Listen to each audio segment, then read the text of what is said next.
Yeah, very good morning, students. Now, in the last lecture, we have studied about direct variation. Okay, last lecture में बच्चों हम लोग ने direct variation देख लिया था. अभी ये lecture में we are going to study the inverse variation. Okay, तो मेरा request है कि ये वीडियो देखने से पहले if you will go through the first video, जो इसके प्रीवियस वाला वीडियो था, प्लीज अगर तुम लोग उसको गो थ्रू करोगे देन ये बहुत बेटर समझ में आएगा तुम्हारा इनवर्स वेरिएशन. ये समझने के लिए डायरेक्ट वेरिएशन जो है उसको पढ़ो, दोनों में डिफरेंस क्या है वो नोट डाउन करो. ओके, सो मेरा रिक्वेस्ट है कि ये वीडियो देखने से पहले तुम प्रीवियस वीडियो देखो. Now in inverse variation students, how you are going to write it. Okay, for example, चलो मैं एक एग्जाम्पल देती हूँ. Okay, we have to build one house. हमें एक घर बनाना है. उस घर बनाने के लिए मैंने कुछ नंबर ऑफ वर्कर्स को हायर किया. ठीक है, सो कुछ वर्कर्स है, नंबर ऑफ वर्कर्स, और उतने number of workers if I will keep, then how many days I will require. So I will keep track of that. मैं उसका ध्यान रखूंगी. अभी कंसिडर करो कि मेरे पास में suppose 6 workers are there, and if 6 workers are working, then they will build the house almost in 15 days. Okay, so उन्होंने 15 दिन में घर बना दिया. Okay, so if 6 workers are working, they will build a house in 15 days. If I'll increase the number of workers, for example, अगर मैंने इन number of workers को बढ़ा दिया, so अगर number of workers को अगर मैंने increase कर दिया, if I'll increase them from consider 6 से मैंने उनको 12 कर दिया सपोज. सो मैंने अभी 6 वर्कर्स थे, 12 वर्कर कर दिए, तो ऑलमोस्ट मुझे 7 डेज में मेरा काम हो जाएगा, या 7.5 डे में. मैं एग्जाम्पल दे रही हूँ. Okay, I am not taking the exact values, मैं जस्ट एग्जाम्पल दे रही हूँ. मेरा लॉजिक क्या है बिहाइंड दिस, दैट अगर मैंने नंबर ऑफ वर्कर्स को इंक्रीज किया then my number of days are definitely going to decrease. See this you have increased, ये मैंने इंक्रीज किया है, and because I have increase this is going to decrease. ये decrease हो रहा है. So here what is happening actually, your number of workers they are increasing, number of workers increase हो रहा है, but at the same time your number of days are decreasing, number of days decrease हो रहा है. So बच्चों, if this kind of example is going to come in the exam, then you can say that these two are inversely proportional to each other. So what I'll say number of workers are inversely proportional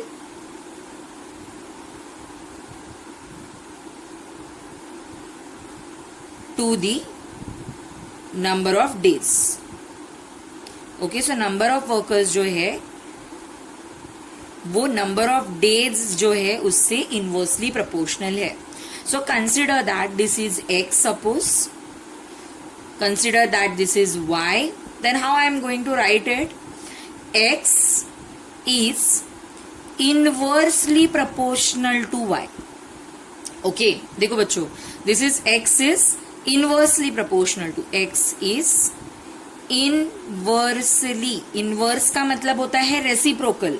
okay, inversely proportional to y. Inversely का मतलब बच्चों ये y है, so y से inversely मतलब y का inverse. What is y का inverse? 1/y. Suppose this is your number, y is there. Okay, then y मतलब y/1 है. सो इसका इनवर्स क्या आएगा बच्चों? इसका इनवर्स आएगा 1/y. Okay, the inverse will be 1/y. So that's why what I have written, क्या लिखा मैंने लिखा x is inversely proportional to y. मैं इसको ऐसा नहीं रीड कर रही हूँ. देखो, मैंने इसको ऐसे रीड नहीं किया, x is inversely proportional to 1/y. 1 मैंने रीड ही नहीं किया. Okay, what I am saying is x is inversely का ही मतलब होता है 1/. ओके, इनवर्सली का ही मतलब है 1/. ओके, अभी मेरे को अगर ये बोलना है z is inversely proportional to w. If I want to say z is inversely proportional to w, how I am going to write it? Z is inversely okay proportional to W. Inverse है इसके लिए 1 upon I wrote here. Got it everyone? So this is how you are going to write it. Now if you will solve it, अभी इसी के साथ में continue करते हैं, इसी के साथ में कंटिन्यू करेंगे. Okay, now you all know that x, अभी ये सिंबल जाता है तो मैंने लास्ट टाइम पे सबको बताया था कि if this symbol you have to remove you will give equal to an constant. तो मैंने इक्वल टू एन कांस्टेंट दिया है. Then upon y will come. Okay, so upon y will remain as it is. Now you will say miss 1 कहाँ पे गया? तो बच्चों k 1 लिखो या नहीं लिखो कुछ प्रॉब्लम नहीं है, बिकॉज k इंटू 1 k हो गया. So that's why x is equals to ky. I got. अगर मैंने इसको फर्दर सॉल्व किया देन x इन y जो डिवाइड में है that will get multiplied. X Y it will become is equals to k. Okay, so जो y divide में था वो मल्टीप्लाई हो गया है. X Y is equals to k. I got. So ये जो है ना अभी जो मिला है इसको बोलते हैं, this is called equation of variation. इसको क्या बोला जाता है बच्चों? जो बॉक्स बनाया है इसको बोलते हैं equation of variation. Equation of variation. Okay, और k को क्या बोलते हैं बच्चों? k को बोलते हैं constant of variation. k is called what? k is called constant of variation. Constant of variation. Okay, so k है constant of variation and this box जो बॉक्स के अंदर है that is equation of variation. So exam में question आ सकता है कि find out constant of variation and equation of variation. So constant find out करना है meaning k you have to find out, and equation find out करना है it means you have to just put the value of k over here. Equation जब पता करना हो ना तो बस k को डाल दो, then you will get the equation of variation. Okay, so let's start. Okay, let's start. If you are having any doubt, you can revise this and you can again see कि मैंने क्या पढ़ाया है. Okay, so let's start with our first example, which is based on inverse variation. Okay, so I'm going to start with the practice set 7.2. In practice set 7.2, the very first question you are seeing here, we have to fill the blanks. These blanks we have to fill, students. Okay, so to fill these blanks what I'll do, first I'll consider this as x and then I'll consider this as y.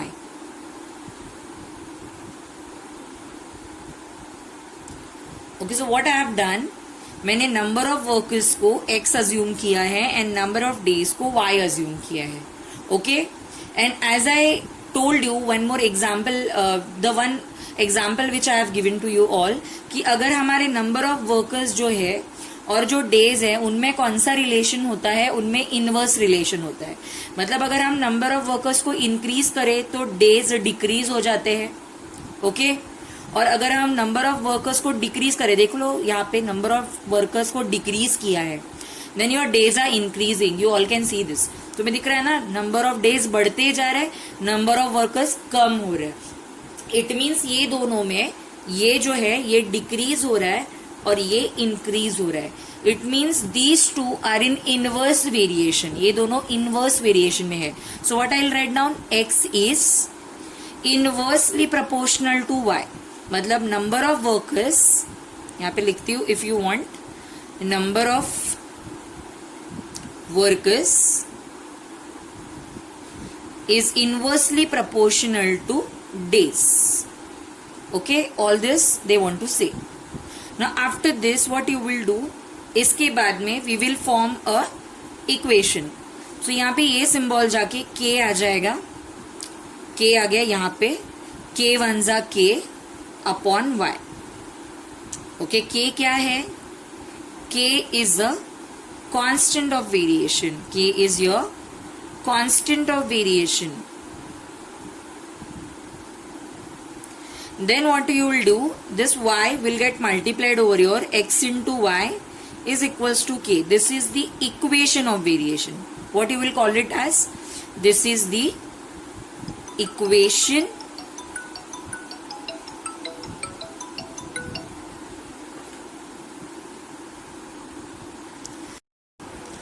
Okay, so x into y is equals to k is the equation of variation.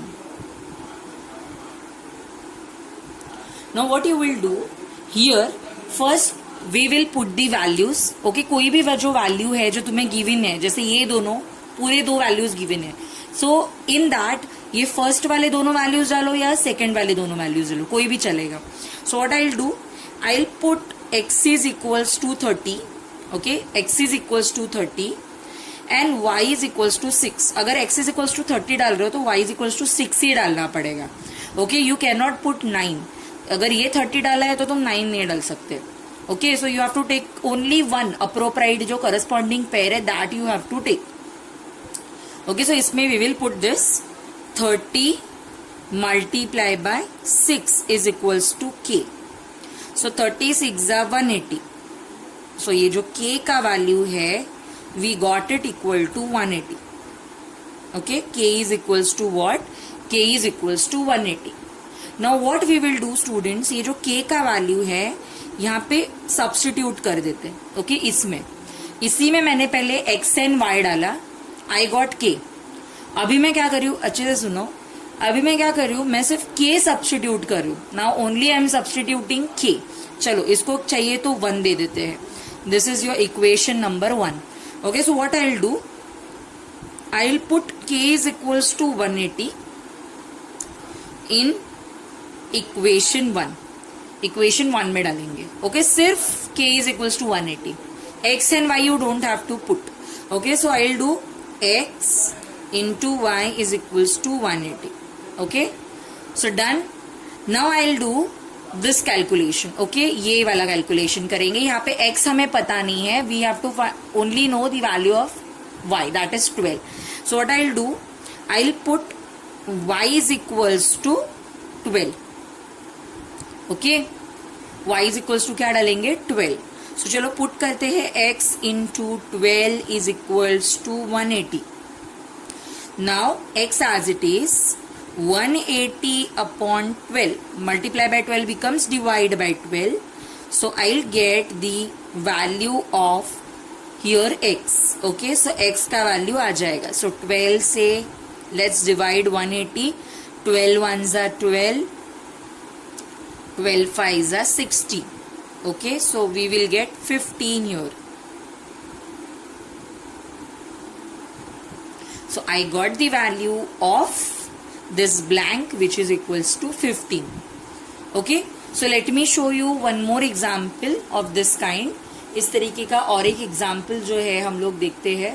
what I have done first I have shown that x and y are inversely proportional. then in place of this I took equal to and constant. y I shifted here, I got equation of variation and constant as well. अभी ये जो constant है उसका value कैसे find out करने का, सो यहाँ पे x 30 है, y 6 है, put that and get the value of k. Once you get the value of k, इधर ही उसको वापस डाल दो, k का value 180, xy as it is. Now what I done next is, यहाँ पे x का वैल्यू नहीं पता था, सो x मैंने नहीं लिया, मैंने y को 12 डाल दिया. Okay, and I got the value of x is equals to 15. Okay, so next same करेंगे.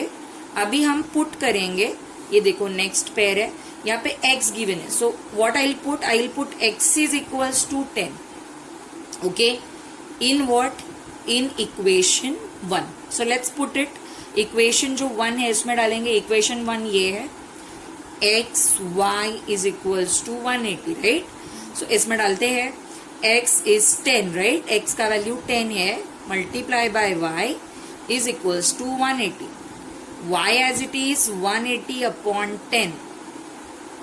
so therefore y is equals to what I got y is equals to 18. y का value I got equals to 18. similar manner you can do this. जैसे ये किया था ये भी तुम कर सकते हो. okay, so in this manner I solved the all values and I filled the blanks. ये जो दो blanks है, those blanks I have filled. okay, I hope you all have understood this. okay, let's move to the next example. which is question number 2. Okay, again this question also. Okay, first read the question. What is your question? Find the constant of variation, that is k. Okay, constant of variation meaning k you have to find out and write the equation of variation. Okay, quite easy. जब हम बच्चों equation लिखते हैं ना, हम कभी भी p, q, x, y इनके वैल्यूज नहीं डालते, हम सिर्फ k की वैल्यू डालते हैं. Okay, while writing the equation we only substitute k value. Okay, k का वैल्यू डालते हैं और कोई वैल्यू नहीं डालते अगर हमें इक्वेशन पता करना हो. और जब हम कांस्टेंट पता करते हैं तो हम k नहीं डालते, हम दूसरे वेरिएबल्स के वैल्यूज डालते हैं. ठीक है, so let's do this example. So answer I am writing here. p is inversely proportional to q. Okay, so as usual in place of this equal to and constant k will come upon q. So this is pq is equals to k. ये q divide का multiply हो गया. This is equation of variation. Equation of variation. Okay, and k is what? K is constant of variation. K क्या है? K is a constant of variation. So let's do the further work, which is put now p is equals to 15. What we will put? We will put p is equals to 15 and q is equals to 4. Okay, in this equation 1. Okay, in equation 1.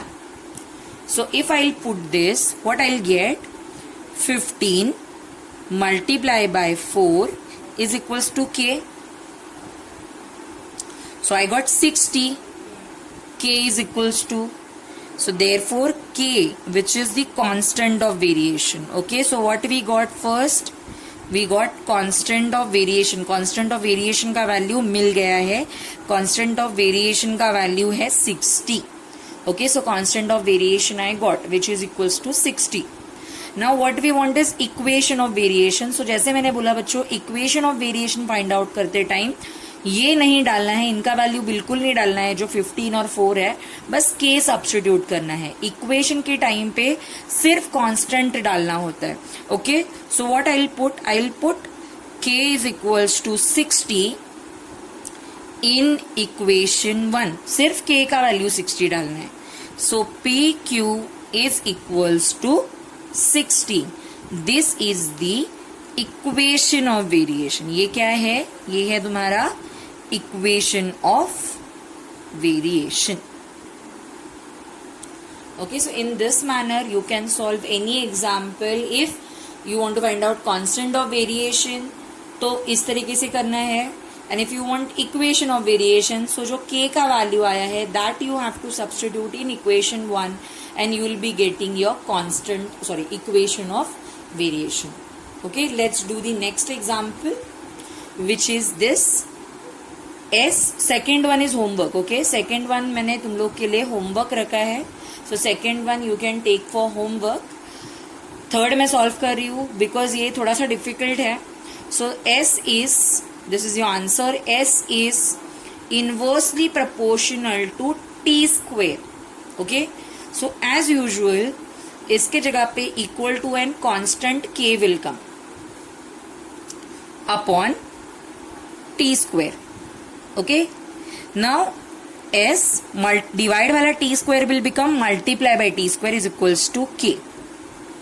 This is my equation number 1.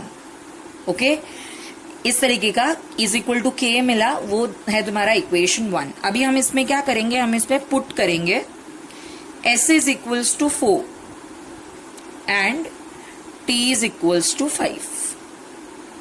In equation 1 we will substitute. Okay, so let's substitute it. S is 4 and t की जगह पे 5. So 5, लेकिन उसका square है, so square is equals to k. 5 square is 25 is equals to k. So I got 100 is equals to k. Okay, so as soon as you got this is your constant of variation. ये क्या है? ये है तुम्हारा constant of variation. Okay, so हमें constant of variation मिल चुका है. Once you get this students, constant of variation को put करना है 1 में. Put k is equals to 100 in equation 1. Okay, so I am substituting it as t square and k की जगह पे 100 will come. This is your equation of variation. This is what? This is your equation of variation. Okay, so let's stop here today. I hope you all have understood whatever I have taught in this video. Okay, I'll send you the notes in the group. Just go through the notes and write them down in your Maths 1 notebook. Okay, till that time, bye bye everyone. Keep revising.